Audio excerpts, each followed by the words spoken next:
नमस्कार प्रेक्षकांनो, तुमचं स्वर्ग मराठी या चॅनलवर मनपूर्वक स्वागत. घरोघरी मातीच्या चुली या मालिकेमध्ये आज आपण पाहणार आहोत की जानकी ओवीची फी न भरल्यामुळे खूप टेन्शनमध्ये असते. ती देवासमोर बसते आणि प्रार्थना करू लागते की देवा, काहीतरी चमत्कार घडव. मला माझ्या लेकीची फी भरायची आहे आणि माझ्याकडे पैसे नाही आहेत. आणि ती देवघर पुसत असते. तितक्यात आता तो देवाचा कपडा त्या देवघराच्या डॉअरला अडकतो आणि जानकी आता तो काढण्याचा ओढण्याचा प्रयत्न करत असते. प्रेक्षकांनो, जिथे नानांनी जे मृत्यूपत्र लिहिले खरं ते त्याच डॉअरमध्ये आहे, तेव्हा आता जानकी ते पाहण्याचा काही अंदाज आपल्याला येतोय. तर असा जबरदस्त ट्विस्ट आपल्याला पुढील काही भागांमध्ये पाहायला मिळणार आहे. तर पुढे आता नाना हे व्हीलचेअरवर बसून सुमित्रा त्यांना घेऊन जात असतात, पण ते आता काहीतरी बोलण्याचा प्रयत्न करत असतात. आणि सुमित्रा म्हणते की काय हो, काय झालं तुम्हाला, काही सांगायचं आहे का? तेव्हा नाना हो हो असे इशाराने खुणवतात. तेव्हा मात्र सुमित्राला धक्काच बसतो की नानांना नक्की काहीतरी सांगायचं आहे, पण त्यांना काही ते सांगायला जमत नाही.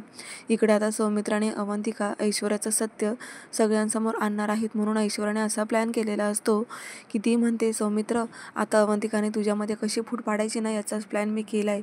तेव्हा आता ती ऐश्वर्या सौमित्राला म्हणते की सौमित्र, आता बघ मी काय करते ते.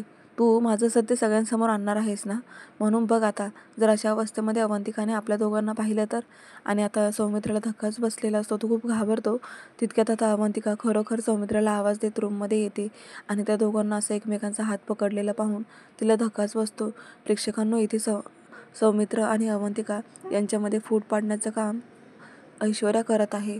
तर तुम्हाला काय वाटतं, अवंतिकाचा विश्वास बसेल का ह्या गोष्टीवरती की सौमित्र आणि अवंतिका दोघंही एकत्र मिळून ऐश्वर्याला धडा शिकवतील?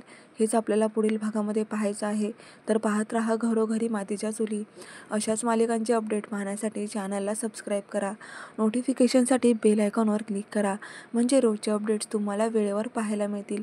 आजचा भाग कसा वाटला कमेंट करून नक्की कळवा. भेटूया उद्याच्या भागामध्ये. तोपर्यंत धन्यवाद.